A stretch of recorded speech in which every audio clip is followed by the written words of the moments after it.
我覺得我自己係 British， 我唔需要任何人嘅認同啦。咁但係我會反問一啲人：你就算有英國 passport， 你係咪真係覺得你係英國人？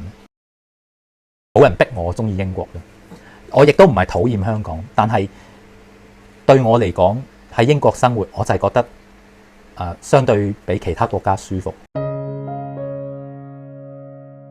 呢尊菩薩我都供奉咗好耐啦，喺香港已經供奉緊。咁有少少嘅法器啦，咁就呢個轉經輪啦，咁就代表每轉一次咧，就其實念咗一次經嘅。希望我喺英國生活啦，亦都有一個宗教嘅寄託。一直喺我人生中，我相信我都係得到佛菩薩嘅保佑啦。佢為我帶嚟 peace 啦，唔係淨係幫助我自己啦，我亦都可以幫助身邊嘅朋友，亦都希望佢哋可以感受到幸福，同埋得到健康啦。因為都喺英國讀咗中學，亦都完成咗 A level， 都想去入一間幾好嘅大學嘅。咁但係即係 unfortunately 啦，屋企人經濟有啲問題，咁咪翻去咯。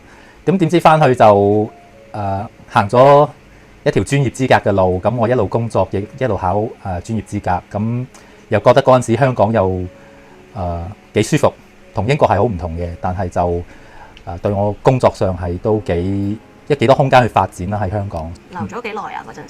嗰陣時都留咗喺香港都有10幾年㗎啦，即係做過唔同嘅公司啦，做嗰啲細 firm 啦，亦做嗰啲中型 firm 咧，做嗰啲跨國銀行嘅公司啦。咁當時繼續會喺香港住，即係可能揾個 partner， 揾另外一半啊，跟住就可能即係建立一個家庭咁樣咯。但係就最後就冇咁樣發生到。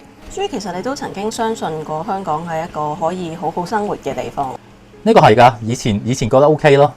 我中意言論係相對地自由啦。以前喺香港，咁我哋想講咩就講咩，想喺 social media 度 post 任何嘢，我哋都可以好自由地咁去做。但係唯獨是可能即係5、6年前啦，香港就出現咗啲變化，咁成個政治環境亦都有一個好大嘅轉變。咁喺嗰個時候咧，我仍然係喺跨國銀行度工作嘅，咁都冇諗過啲乜嘢嘅。有一啲 issue 你會覺得係唔同咗咯，但係都未去到促使你要我都係離開嘅。未嘅。咁但係由於嗰陣時好多 social media 都越嚟越捉得緊，會有一啲説話 slogan 唔可以再講。咁我覺得呢一樣嘢咧係最明顯嘅落差嚟嘅。咁我覺得嚟英國住嘅話，我好多嘢我都可以好自由咁樣講啦，亦都唔會被審查啦。或者有啲人覺得唔啱聽嘅，佢哋可能會覺得需要篤灰。咁呢啲情況喺英國係我係好難想像會發生，亦都冇發生過。所以我覺得我選擇嚟英國生活咧係so far我覺得係正確嘅。咁如果冇咗2019年，你覺得你今日會唔會仲喺香港生活咧？我覺得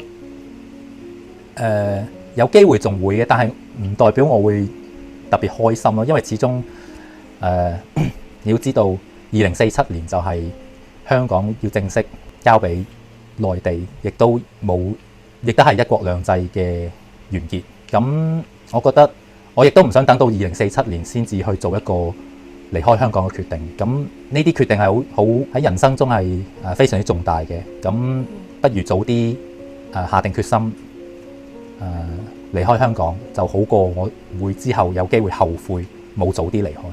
我記得你講過話你喺元朗生活㗎嘛。嗰陣時721事件咧，對你自己個人嘅衝擊係咪都好大咧？大啊，因為721嗰日咧就我嗰日諗住出去夜晚食飯嘅。咁我去到，我記得住喺元朗嘅人，佢哋會知道邊度係千色廣場。咁我嗰陣時就喺千色廣場附近出沒，去諗住食飯。咁嗰啲白衣人其實係喺我同我啲朋友面前就咁行過，但係我好記得佢哋就係手係揸住藤條啦，亦都好大聲喺度講啲口號。咁但係嗰陣時我哋真係唔知佢哋係想點嘅，咁我哋咪就咁行過當冇一件事咯。但係嗰晚之後上咗新聞，我哋先知道原來白衣人佢哋唔係淨係揸住藤條上街嗌口號咁簡單嘅，佢哋係做出咗一啲傷害市民嘅事。咁呢一啲係有新聞有記錄低晒所有發生過嘅事。咁係對香港人嚟講，係一個好悲痛嘅一日，因為你唔會諗到香港人係會打香港人。我哋作為香港人，我都覺得係非常之難理解，甚至係失望。咁7/21係其中一日，我係我諗我永遠都唔會忘記。咁講到你移民英國啦，咁嚟到初期其實係咪都適應呢？我以前喺英國就住利物浦嘅，咁嗰段時間我身邊啲朋友好多都對我好好啦。我記得嗰陣時我仲打咗幾份工啦，我喺炸魚薯條店度做過啦，我喺中餐館度企過台啦，我亦都喺超級市場做過執貨員啦。咁嗰啲日子我都好開心嘅，都唔容易嘅喎。都唔容易，但係我係覺得你係要付出，你先至可以喺英國融入得開心。幾年前啦，我翻嚟英國啦，喺倫敦，咁揾工都遇到困難嘅。咁畢竟我都離開咗英國一段時間，咁面試過好多間公司啦，小型公司又有，中型公司又有，跨國銀行都有，本地嘅 local 英國銀行都有，最後都喺 final in 失敗。人係嗰陣時我心情當然低落啦，但係我從來都冇放棄嘅。我諗翻我以前做外賣店啊，或者企台嗰啲日子我都捱得過啦。呢啲揾工嘅 hurdles 算得係乜嘢啫？我依家喺一間大學度教書，咁我係教同商科有關嘅科目嘅。咁慶幸就係以前嘅工作都係好多都係同商科有關嘅事務啦。咁雖然我喺呢度係揾唔翻相同嘅工作，即係我未必可以做翻本地銀行嘅工作啦，但係我過往嘅工作喺香港學到嘅任何嘅 skills 啦、knowledge 啦、experience 啦，我都係帶到過嚟英國嘅。咁我喺呢方面我係感覺到比較幸運啦。亦都我間大學我嘅上司啲學生佢哋都對我嘅付出同埋教導，佢哋都好 appreciate 嘅。我係會教佢哋一啲書本學唔到嘅嘢，佢哋喺屋企未必學到，或者工作上未必學到，但係阿 Sir 喺學校反而會教佢哋。咁呢一個係同佢哋保持一個好嘅關係嘅其中一個好重要嘅技巧咯。你要同佢哋開始建立一個師生嘅關係，未至於係朋友嘅關係，但係比老師同學生嘅關係咧更加要 close。佢哋感覺到咧你係 care 佢哋，你係在乎佢哋。咁喺大學工作有冇啲特別深刻或者係難忘嘅經歷咧？我教過asylum seekers 嘅。咁呢一個係一個伊朗嘅學生，佢係申請緊一個 asylum 簽證。咁佢喺伊朗就受到一啲宗教嘅迫害，咁佢嚟到英國，但係佢應該係攞一啲 government 嘅 subsidies 嚟到我哋間大學讀書。大學固然賺錢啦，有錢收啦。佢係認真想讀書嘅。佢認真想讀書，但係你會感覺到佢嘅英文能力係完全係跟唔上嗰一科嗰啲同學嘅。儘管我會盡我所能去教佢，佢亦都有分享俾我聽。佢喺伊朗，佢係一個architect， 係一個建築師嚟嘅。佢亦都有好多唔同嘅 skills， 但係過到嚟英國嗰啲 skills 仲用唔用到呢？用到嘅，但係你要表達到出嚟。咁同埋可能佢嘅 asylum seeker 呢個咁嘅身份，都令到身邊有啲同學可能對佢有少少意見。咁我盡量作為一個導師，我都希望任何國籍嘅人，無論你係咩背景 ，LGBT 又好，asylum seekers 又好，黑人又好，無論咩種族，我都希望盡量幫。但係有一啲嘢亦都靠個學生自己要去培養嘅。另外可以分享嘅就係我有教過一個俄羅斯人啦，咁佢可能對我都有少少意見啦，佢覺得我未必夠班去教佢啦，我都好有耐性去盡量去用我識到嘅嘢去令到佢 convince。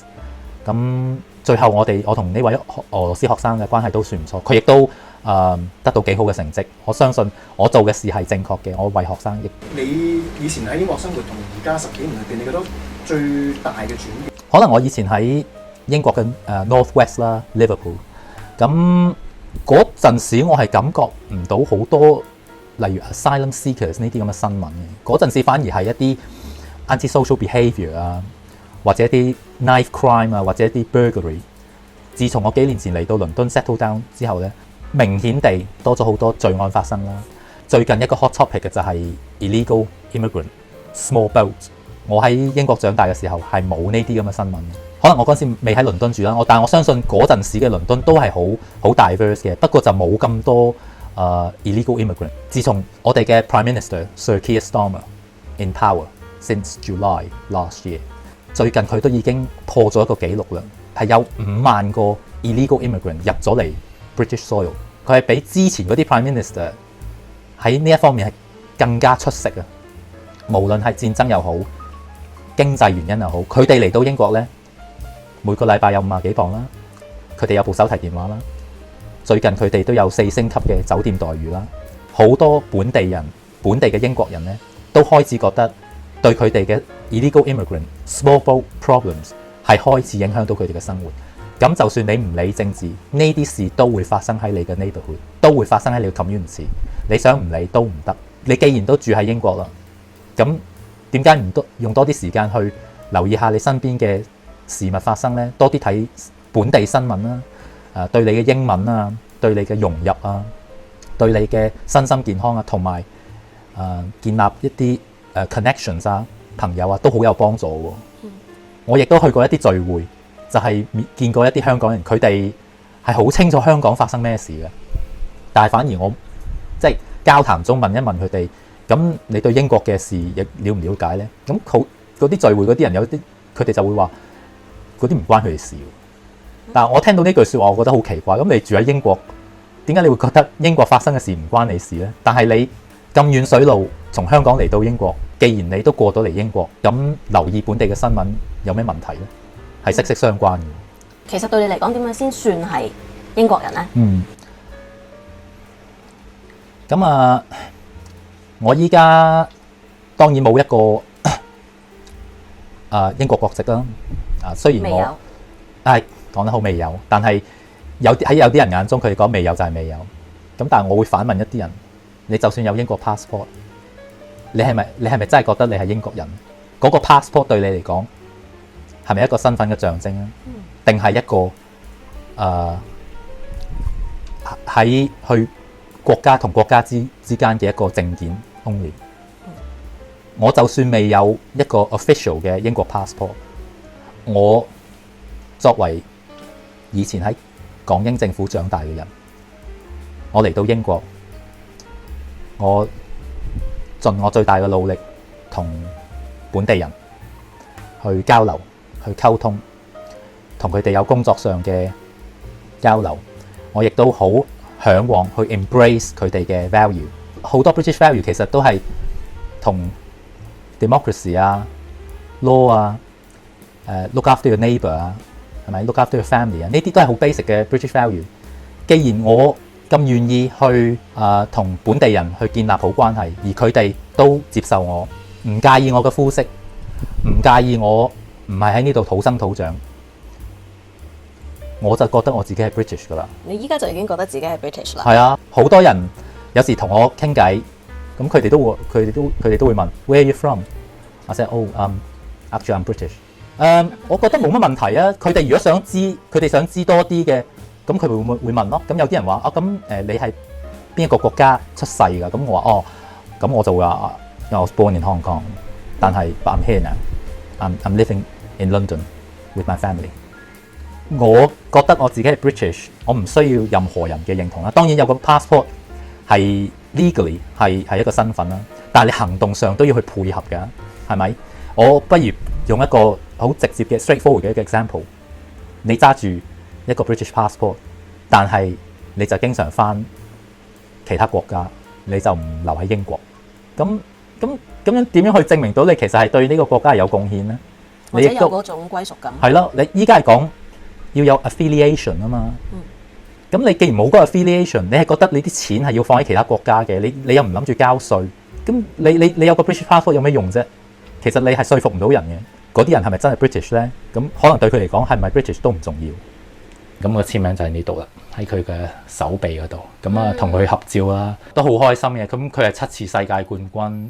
佢雖然係有移民咗去香港啦，我聽講，但係佢最後都好似選擇離開香港。可能覺得 for whatever reason， 香港始終都唔係好適合佢啦。咁就係咁。但係我偶像。點解你依家就已經覺得一定唔會去其他國家，唔會返香港，我就一定會係留喺英國做英國人？咁我相信somehow 我覺得 subconsciously 我係同英國係有一個好 close 嘅 connection 咯。咁呢一樣嘢係真係發自內心嘅，冇人逼我中意英國嘅。我亦都唔係討厭香港，但係對我嚟講喺英國生活，我就係覺得相對比其他國家舒服。咁如果你由5+1轉到10+1，影響邊啲人呢？咁對我呢就好少影響嘅，因為我橫掂我都係留喺英國噶啦，我最多都係俾多少少 IHS visa fee， 我冇乜問題。呢個消息係對揸 BNO visa 嘅香港人呢，當然係失望啦，因為好多人都希望攞咗個永居入到籍，咁其實成件事就完結噶啦，佢哋嘅移民之路。佢哋攞咗個 passport， 我諗當係食咗定心丸啦。但係對某啲人嚟講咧，可能計數 ，if they are living on a tight budget， 但係依家變咗10+1咯。咁對佢嚟講，咪有一個更加大嘅經濟負擔咯。有啲家長覺得佢哋啲仔女準備要讀大學啦，呢個禮拜先出咗 A level result 啫嘛，好多人都會報大學㗎。咁包括可能香港人啲仔女，佢哋一攞咗永居之後，就即刻可以攞local fee， 就唔想俾 international fee， 因為 international fee 係差唔多 local fee 嘅3倍，係對任何嘅家庭嚟講都唔係一個細數目嚟嘅。尤其是如果佢哋有幾個小朋友，咁嗰啲人就可能會比較擔心。如果最後 touch wood， 你嘅小朋友 enjoy 唔到 local fee， 係咪一定要去讀大學呢？係咪一定要喺佢哋出嚟社會工作之前完成到大學呢？佢哋用其他嘅方法，例如英國都好多啲apprenticeship 啦 program， 係一路工作，你嘅僱主一路會幫你俾錢去其他一啲進修，係啦，讀一啲 diploma， 讀一啲 level 4、level 5。如果你喺倫敦工作，你做4年嘢，其實係超過10萬磅嘅收入嘅喎。你亦都喺同一時間可以得到豐富嘅工作經驗、人脈。咁其實呢一個已經係一個 solution 嚟嘅咯。到你入咗攞咗永居入咗籍啦，你如果想圓夢嘅，咪讀個 part-time degree 咯，冇問題㗎。可能係條路冇咁 straightforward 咯，但係都未必係唔 work。好多人喺英國其實都好嚮往一路工作一路進修嘅。咁雖然最後嗰個 certificate 唔係一個大學 degree， 但係其實中間佢哋個過程係可以學到好多嘢，接觸唔同嘅 project。咁呢一啲嘢係大學未必學得到喎，但係同一時間你亦都係融入緊英國嘅生活同埋職場。學習又唔係限於大學嘅。係啦，係啦。我知道你都過去有喺英國都仲有參與一啲香港人嘅遊行啊、示威啊、集會。係嗰個諗法係點樣嘅咧？係咪都仲有啲咩放唔低？都有嘅，因為英國係就係咁自由嘅啦。你想參加集會咪參加集會，你唔想嘅冇問題。你可以 post， 你可以 post 一個 post 喺 X 度或者Meta 可以 post 去反映你嘅感受咯。咁呢一啲咪喺英國嘅 democracy 嘅好處咯。咁好多嘢都係相對地透明嘅。我覺得你支持邊一方喺政治層面，你支持邊一方都冇問題嘅。總之就係雙方都係有空間、有時間，亦都俾機會雙方去表達佢哋嘅政治價值。可唔可以問下你呢一身打扮係咩意思咧？咁我 British 啊嘛，咁咪即係都希望有時心情好嘅咪戴頂漁夫帽咯。咁喺呢度我中意着咩就着咩，我中意點樣表達我自己。咁我就算唔講任何嘢，我有個英國國旗我都希望我身邊啲朋友啊，我啲 neighbours 啊，我嘅 communities 啊，都覺得我係其實係支持英國嘅價值嘅。咁我覺得呢一樣嘢係重要嘅，作為一個喺英國生活嘅香港人。呢個係我嘅一個私人珍藏啦。咁其實我以前喺英國細個嗰陣時，我都好中意睇卡通片啦，亦都有蝙蝠俠啦，有魔戒啦 ，Lord of the Rings 啦，咁叫金地夫 Gandalf the Grey。咁嗰陣時係8.99啦，哇！依家如果你上 eBay 應該都30-40磅都得㗎啦。魔戒第一集嘅系列嘅玩具我全部都儲齊晒。我離開英國嗰陣時翻香港，我其實係船運翻香港嘅。咁依家佢哋又翻嚟佢哋嘅家鄉啦。每個玩具背後都有佢哋嘅故事嘅，我亦都記得每件玩具我係喺邊度買嘅，所以呢啲其實係好豐富嘅英國回憶。咁呢個玩具呢，就叫 Gimli 啦 ，price tag 都已經係好污糟。我好記得呢個係喺 Cornwall 買嘅。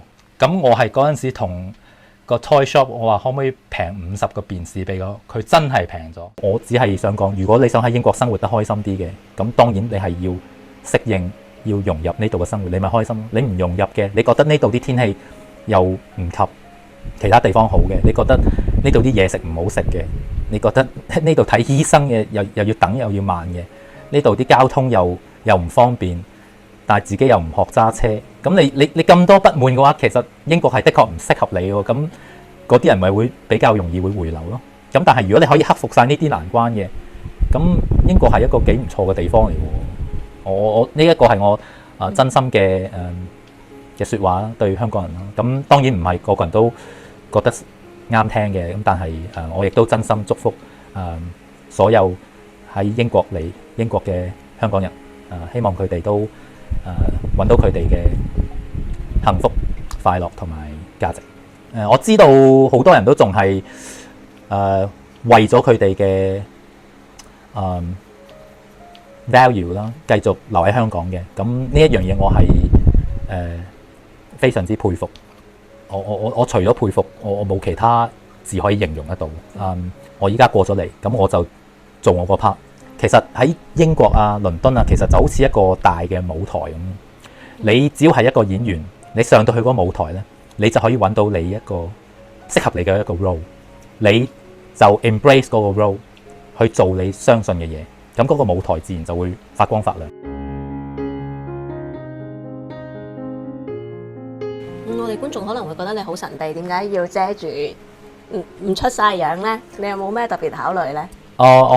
或者我個人其實比較低調嘅，咁我好多時我又唔中意影相啦，我又唔係啲咩靚仔咁費事嚇親觀眾啊！